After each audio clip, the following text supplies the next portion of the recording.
Christmas at my parents' house had always felt like theater. Everything looked warm enough from the outside. Gold lights on the gutters, my mother's carefully arranged centerpiece, my father carving ham like some benevolent patriarch, but inside the roles never changed. My older sister hosted conversations. My younger brother entertained. My mother managed perception. And I paid for things, not openly, of course.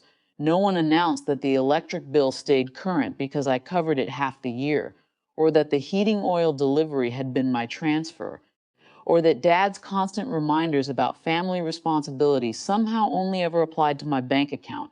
I was useful, dependable, forgettable. I told myself it was easier this way, especially after my divorce, especially with my son Eli, only 8 years old and still trying to understand why some rooms made his mother go quiet. That evening, he stood beside me near the dessert table, wearing the little green sweater I'd saved 3 paychecks to buy because he wanted to look fancy for Grandma. My niece Madison was opening gifts nearby when she looked directly at Eli. Children can be brutally honest when adults train them well. Grandma says you're the maid's kid. The room paused. Then came laughter. Not explosive.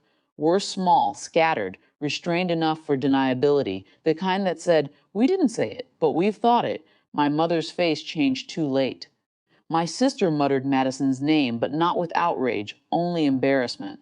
My father kept slicing meat. Illy looked up at me, confused more than hurt. That was the worst part.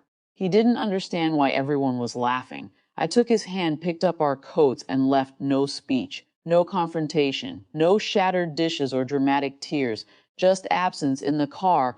Eli asked quietly, did I do something wrong? I gripped the steering wheel until my fingers ached. No, I said, you didn't.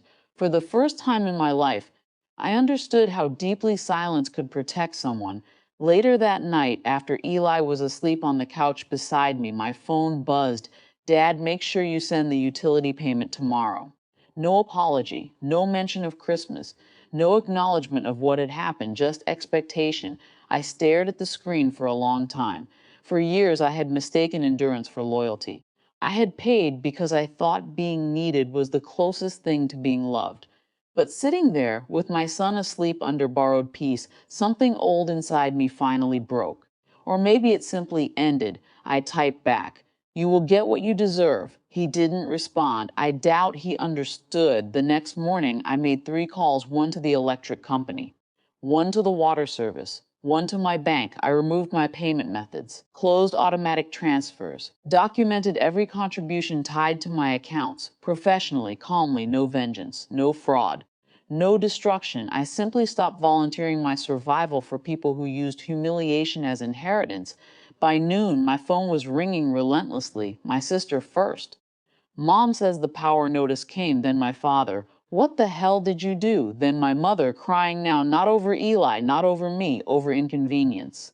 I listened to each voicemail without answering. For once, their emergency was not mine. By evening, my father texted again, we're family. I looked around my small apartment at secondhand furniture, unopened bills, my son coloring at the kitchen table, and for the first time I understood how distorted that word had been. Family was not humiliation funded through obligation. It was not conditional belonging. It was not teaching my son to accept cruelty because it came wrapped in tradition. I replied only once. No, I was your safety net. There's a difference. After that, I blocked them all for a while, not forever, just long enough for the silence to become real. In the months that followed, some relatives called me bitter, others called me dramatic. A few quietly admitted they'd always known how I'd been treated. Nothing transformed overnight. My parents did not suddenly become kinder.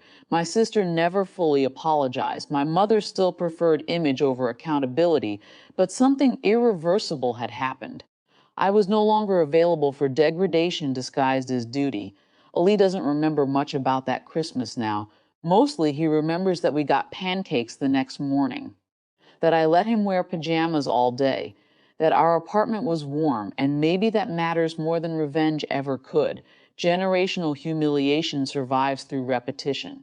Through children watching adults bow when they should leave, I left not loudly, not perfectly, but completely enough, and in doing so, I gave my son something no one in that house had ever truly given me, a different beginning.